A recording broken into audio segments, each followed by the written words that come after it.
Welcome everyone to another edition of Late Night Magic. Tonight we're going to go over the top 10 cards from Throne of Eldraine. Just a short little list right here of some of my favorites that I saw at first glance here for Standard. Let's move right into it. Alright. First off, and these are in no particular order, we have Murderous Rider. It's a colorless and 2 black for a 2/3 Zombie Knight lifelink. When Murderous Rider dies, put it on the bottom of its owner's library. It also features the new adventure mechanic, and in this case it's Swift End.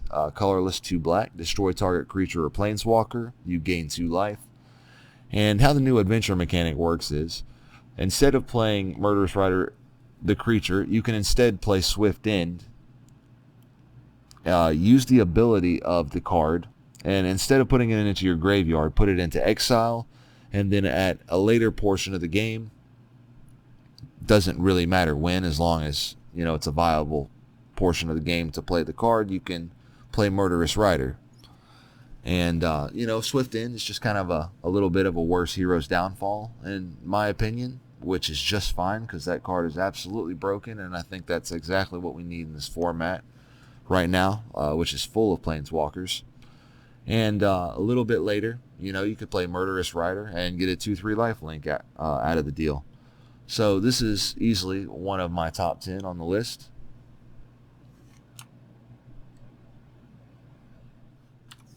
Alright, up next on the list we have Gilded Goose, which is 1 green mana for a 0/2 bird creature with flying. When it enters the battlefield, you create a food token. You can tap a colorless and a green, tap Gilded Goose, create an additional food token, or tap, sacrifice a food, add 1 mana of any color. Now I'll put up on the screen what a food token is in this format. As an artifact that you can pay 2 colorless, tap, sacrifice it, and gain 3 life. And Gilded Goose can create food tokens and then sacrifice them to add mana. So I guess this is going to be your new 1-drop mana dork of the format. Pretty interesting here. We're going to see where this one goes. Easily is going to make my top 10 of the list. Alright, and up next on the list we have Once Upon a Time, which is a instant green spell, which costs a colorless and a green. If this spell is the first spell you've cast this game, you may cast it without paying its mana cost. Look at the top 5 cards of your library. You may reveal a creature or land from among them and put it into your hand. Put the rest on the bottom of your library in a random order. Okay, this is ridiculous right here. First of all, this is kind of like a really good impulse or anticipate at instant speed, obviously. You look at 5 cards of your library. 5 cards. So, okay, if you have this in your opening hand, you essentially are going through, about a fifth of your deck? Or pretty close to it? That's just absurd. And if you take a mulligan, it's still not that bad because you're just going to put the card that you probably need into your hand. That's just a lot to go through. And then if you have it in your opening hand, you're going to cast this, thin your deck out, and put something a little bit more valuable into your hand right away. So this card is easily going to make the list. I think it's going to get play outside of Standard as well, and that's why it's on my top 10.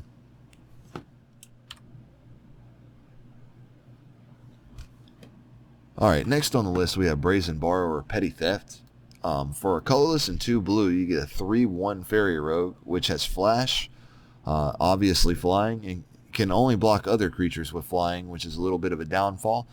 But the Petty Theft portion of the card, it's an instant, colorless and a blue, return target non-land permanent an opponent controls to its owner's hand.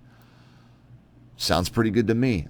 Tempo, speed, return basically anything that's a non-land to its owner's hand, and then having the Brazen Borrower kind of on standby from exile seems just really good.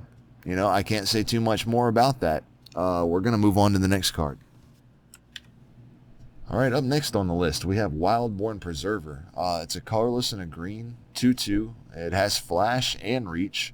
Whenever another non-human creature enters the battlefield under your control, You may pay X, and when you do, put X +1/+1 counters on Wildborn Preserver. Okay, love this card. I'm going to put this right into my Simic Flash deck. Literally every single creature I have in this deck is non-human. This card is going to take the spot, I believe, of Merfolk Trickster. Doesn't do, obviously, anything that Merfolk Trickster does, but it does fit the mana spot, and will be a fine, even possible upgrade. Also has the additional reach. Love this card. Easily on my top 10.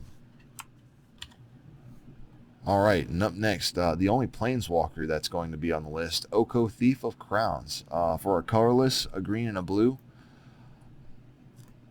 it has 4 loyalty counters. You can add 2 to create a food token. You can add 1, target artifact or creature loses all abilities and becomes a green elk creature with base power and toughness 3/3.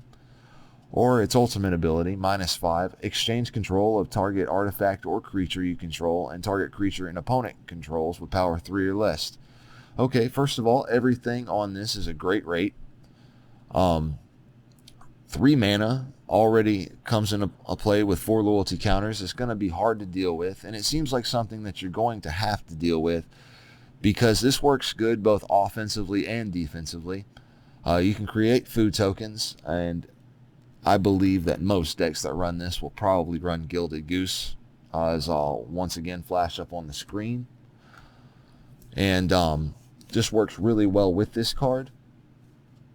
You can use this offensively, say like maybe against a control deck, and turn your food tokens into 3/3 elks and keep swinging, and your opponent just is going to have to deal with this. Or you could use it, defensively. Just keep sacking food tokens even to gain life. I mean, that's kind of a stretch, but with this game, anything pretty much is possible. At a great rate, you can ultimate it for 5. That's just after having it out for a single turn. And exchange one of your food tokens with the best thing that they have out on the board. That's pretty much a threat, artifact or creature wise.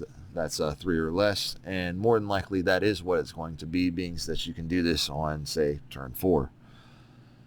We're going to move right along to the next card. Fabled Passage, which is a land which you can tap, sacrifice, search your library for a basic land card, put it onto the battlefield tapped, then shuffle your library. Then if you control 4 or more lands, untap that land.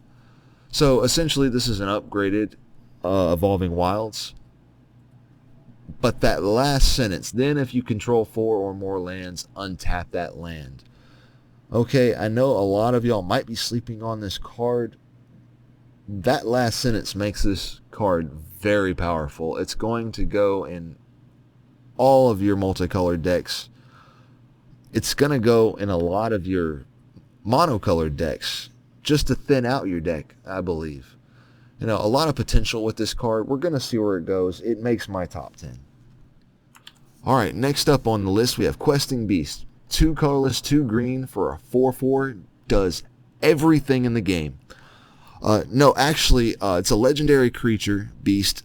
What it actually does is a Vigilance, Death Touch, Haste. Can't be blocked by creatures with power 2 or less.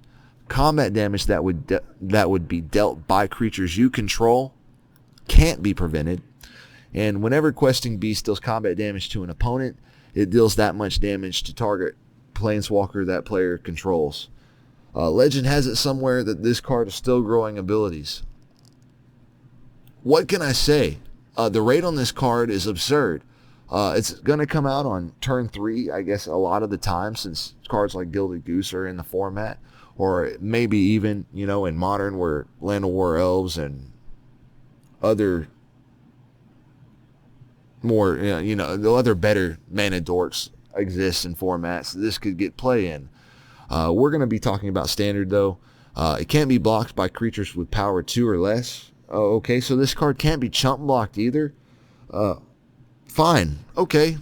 Combat damage that would be dealt by creatures you control can't be prevented. Let's add those bonuses in. And when it deals damage to an opponent, deals that much damage to a target planeswalker that player controls. So some of these decks, have, what I'm immediately thinking is 2 Teferis and Tameo. Sorry, I'm kind of slipping here. But lots to say about this card because it's basically the dictionary. This card takes care of a lot of planeswalkers almost immediately. Pretty much the big upside of that in this format. I'm not going to say anything else about this card because I'll be talking about it all day. Let's move on to the next one. Up next on the list is Embercleave, which is a legendary artifact equipment, which costs 4 colorless and 2 red, has flash, and it costs 1 less to cast for each attacking creature that you control. Whenever Embercleave enters the battlefield, attach it to a target creature you control, and the equipped creature gets +1/+1 and has double strike and trample, with a re-equip of 3 colorless. Alright, haven't really heard a whole lot of people talking about this card. I think it's actually kind of a sleeper. I haven't really found a good way to abuse it yet, but with cards like, say, Thunderkin Awakener and Scampering Scorcher that exist in the format, I think that this could be potentially really easy to cast. Even say that little combo doesn't work right there, like if you have Scampering Scorcher in the graveyard, bring it back, maybe cast this based on how many creatures that you have out at that point that are attacking. But this could potentially be a big blowout card too. There's lots of ways I think that this could be used. We're gonna see what this card does. Let me know in the comments what you think, because this is the one that I put on the list I'm most curious about to see what you have to say. Alright, moving on along to the last card on the list, certainly not least, we have Robber of the Rich, which is for a colorless and a red, you get a 2/2 human archer rogue. It has reach and haste. Whenever Robber of the Rich attacks, if defending player has more cards in hand than you, exile the top card of their library. During any turn you attacked with a rogue, you may cast that card, and you may spend mana as though it were mana of any color to cast that spell. Okay, I love this card. There's so many scry effects that I'm immediately thinking that are going to be going on in the format, and this thing has haste. I mean, this can come out of nowhere. Sure, you can run it sideboard for your mono red decks that are going to be out there. You can even run this main deck, I think. I think there may be enough scry just alone in the format to run this by itself. There are other good rogues, in the format. We're not going to talk about any of those because Robber of the Rich himself, is a rogue, and we're gonna roll with that. We're just gonna attack with him, and we're gonna start casting their spells, kind of like a little mini Night Veil Spectre or something like that is kind of what I'm thinking. But I love this card.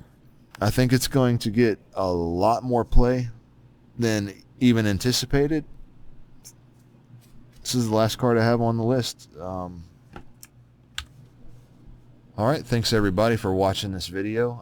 If you like what you saw, please hit the like button and subscribe. Leave a comment. I love hearing what you guys think. Let me know what your top 10 is.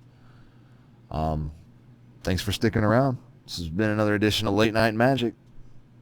Been a pleasure.